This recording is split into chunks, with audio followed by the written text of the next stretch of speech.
All right, welcome to the deep dive. You know how this works. We take some fascinating piece of information and really try to uncover the good stuff, the insights that maybe wouldn't come across at first glance. That's right. And you listeners, you point us towards these hidden gems. Stack. Today's pick, though, is, well, a little different, even for us. We're diving into Rhythms of the Red Sands, music scores from the Martian Republic Heritage Collection.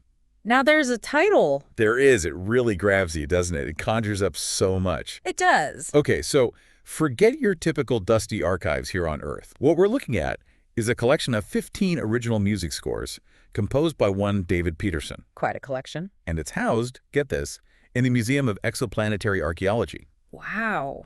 on Mars Colony 7. Colony 7. So we're not just going back in time, we're leaping forward into a potential future, a future on Mars with established colonies and museums. Precisely.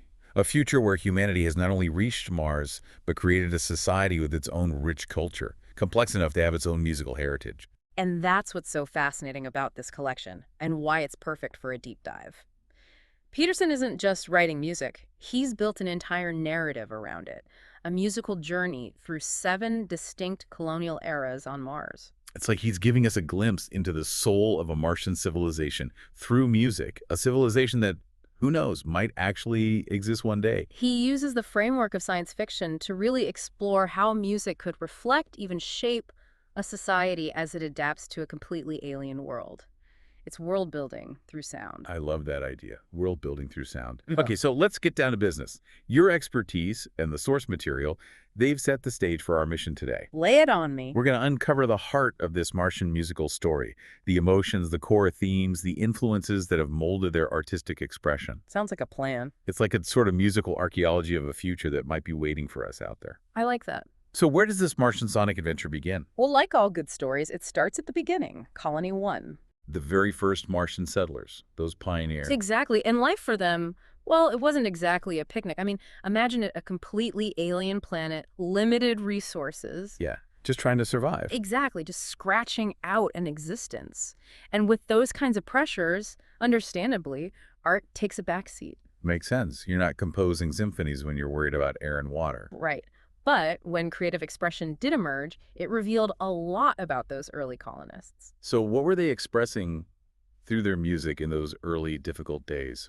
Almost universally, the dominant theme in Colony 1 music is a deep longing for Earth, a yearning for the home they'd left behind. Like homesickness, but on a planetary scale. Exactly. These composers poured their longing for familiar landscapes, Earth's vibrant green landscapes, and the ever-changing seasons into their work. They missed the feeling of the sun on their skin, the wind in the trees, the smell of rain. Exactly. Professor Pentaflake, the curator of this collection at the, the NTMEA, she draws particular attention to the Terran Biosphere Suite. The Terran Biosphere.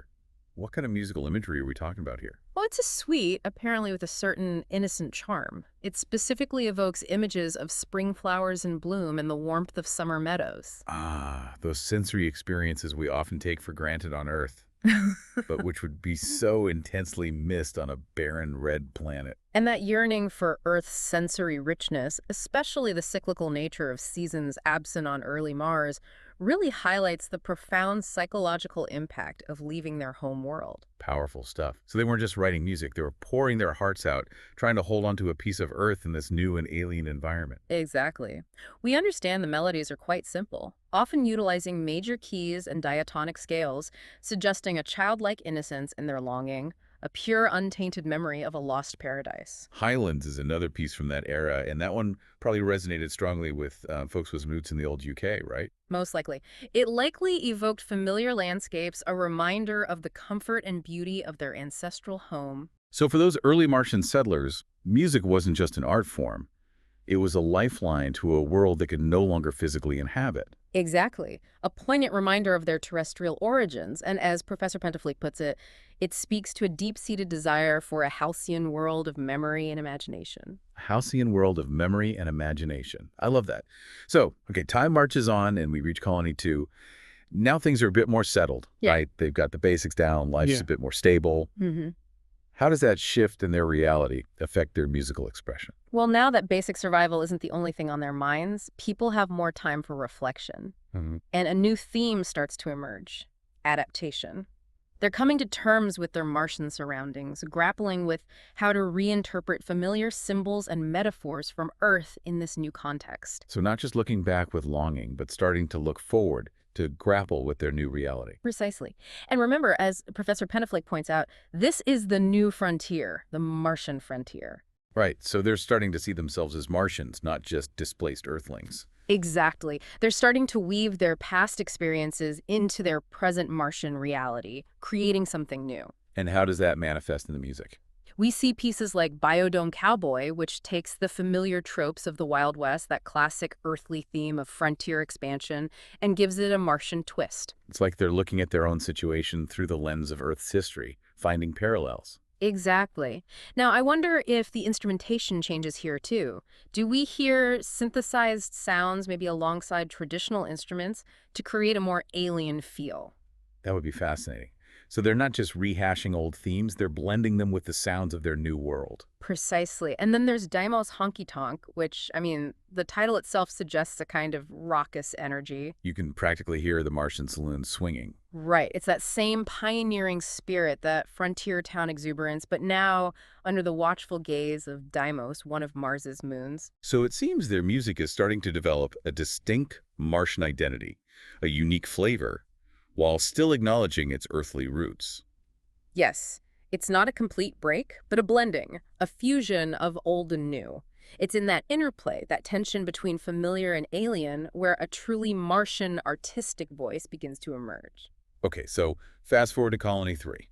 Life on Mars has become, well, more comfortable. Things are looking up. Much more comfortable. The population's booming, and a lot of those early challenges have been overcome. Right, they've found their footing. So how does this newfound ease, this prosperity, influence their musical expression? Well, the overall mood in Colony 3 is one of relaxation, of exploration. They have the time and the resources to explore, to experiment. Exactly, and that's reflected in their music, which Professor Pentaflake describes as playful, even mannerist. Mannerist. I'm not sure I fully grasped that term in a musical context. It's a good question. By mannerist here, she means a deliberate playing with established musical conventions. So think melodies that are a bit more embellished than necessary. A bit show-offy, maybe. Maybe a little. And harmonies that take unexpected turns, but not in a jarring way. Like they're flexing their creative muscles, having fun with the rule. Precisely. It speaks to a society that's no longer just surviving, but one that has the freedom and the confidence to experiment with artistic forms. Okay, that makes sense. So can you give us some concrete examples of this playful mannerist phase? Oh, absolutely.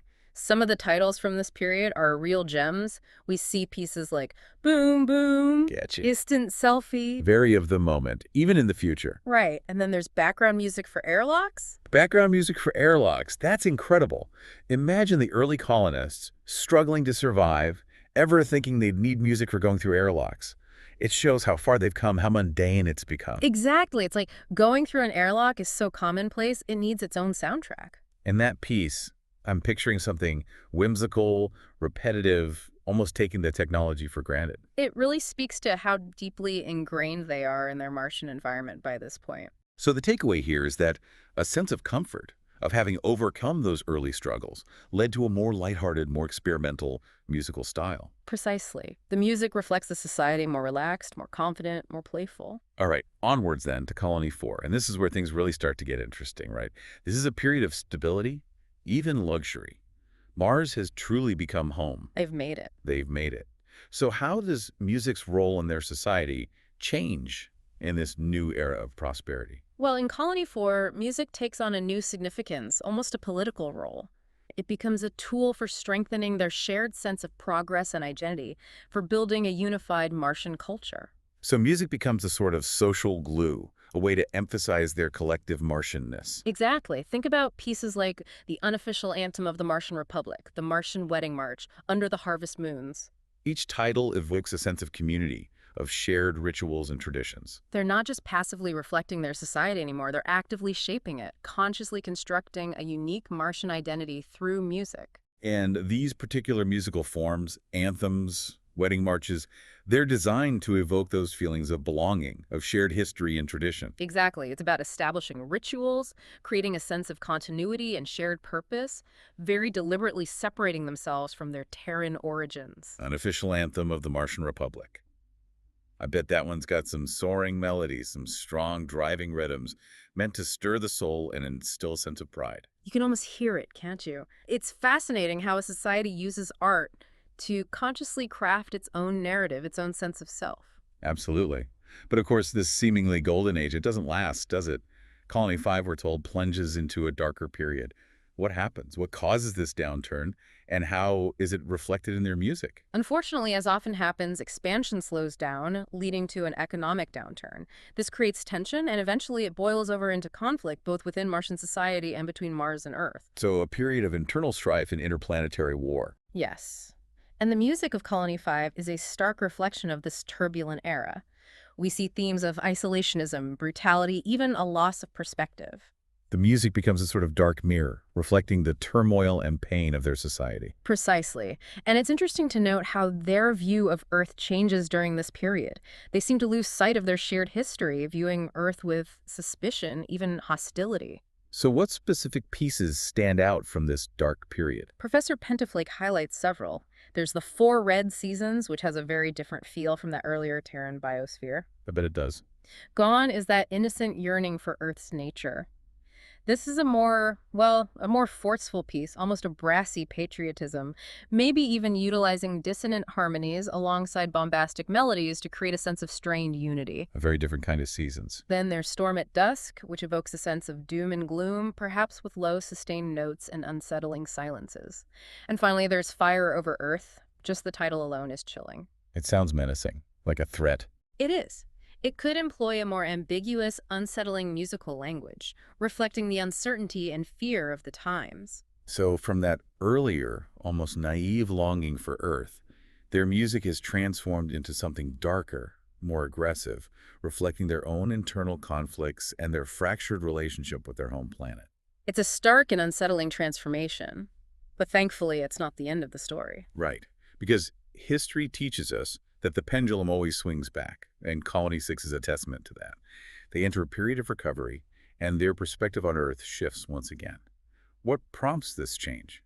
Well, after the devastation and hardship of Colony 5, it seems there's a collective realization that conflict isn't the answer. They're exhausted, ready for something different. Exactly. And that xenophobia, that fear and resentment of Earth, it gives way to a renewed curiosity, even a fascination with all things Terran. So they come full circle, back to their roots. In a way, yes. But this time, it's not about nostalgia or longing. It's about rediscovering their past from a more mature, more objective perspective. And how is this reflected in their music? Well, we see pieces like 3 short pieces of Martian jazz, a lighter, more playful style that suggests an openness to cultural exchange and a willingness to learn from their past. Jazz, with its emphasis on improvisation and collaboration, that's a very telling choice, isn't it? It is. It reflects a more fluid, less rigid societal structure, a willingness to bend the rules, to experiment. Then there's Canaries, a title that evokes a sense of delicate beauty, a renewed appreciation for the natural world, but viewed through a distinctly Martian lens. So they're no longer idealizing Earth, nor are they demonizing it. They're looking at it with fresh eyes, with curiosity. Precisely. Earth has become almost exotic, a source of inspiration to be reinterpreted from a Martian perspective. And the 5 secular reverences, that title, as Professor Pentaflake emphasizes, signals the emergence of a mature, confident Martian culture. Reverences, but in a secular context. Yeah. That's interesting. It suggests respect, a deep appreciation for their history and their evolution, without resorting to blind faith or dogma. They've reached a point where they can define themselves on their own terms, in relation to, but not defined by, their Terran origins. What a journey. From those early, heart-wrenching expressions of longing to this confident, self-assured Martian identity. And that brings us to Colony 7, the present day in this imagined future. It's a culmination of it all. Professor Pentaflake describes their music as the product of a truly vibrant and diverse culture. And while we don't have specific examples to look at beyond our intro music, Ioni Chaos, what can we infer about the musical landscape of Colony 7 based on what we've learned about their journey?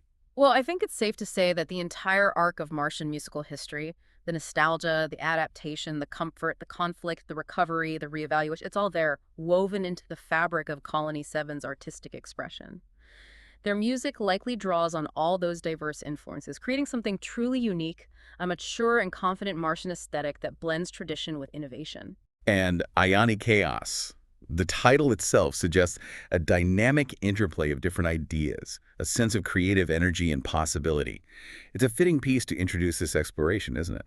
Absolutely. Professor Pentaflake chose this piece from the NTMEA, the Nimoy Lounge, for this extraordinary musical retrospective, is what they call it, specifically to showcase the culmination of this incredible journey, from those first whispers of longing to the full flowering of Martian artistic identity. So there we have it, 7 colonial eras, a journey through the musical soul of a hypothetical Martian civilization. It's incredible how this collection uses music not just as entertainment, but as a powerful tool to explore the complexities of societal evolution, of what it means to be Martian.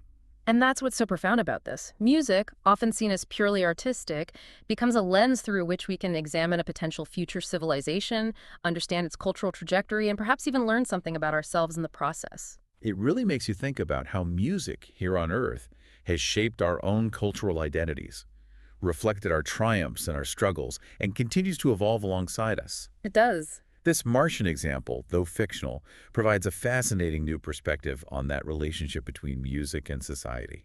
It really does. It makes you wonder what kind of music we might create as we venture further out into the cosmos, what future sounds might define humanity's next chapter.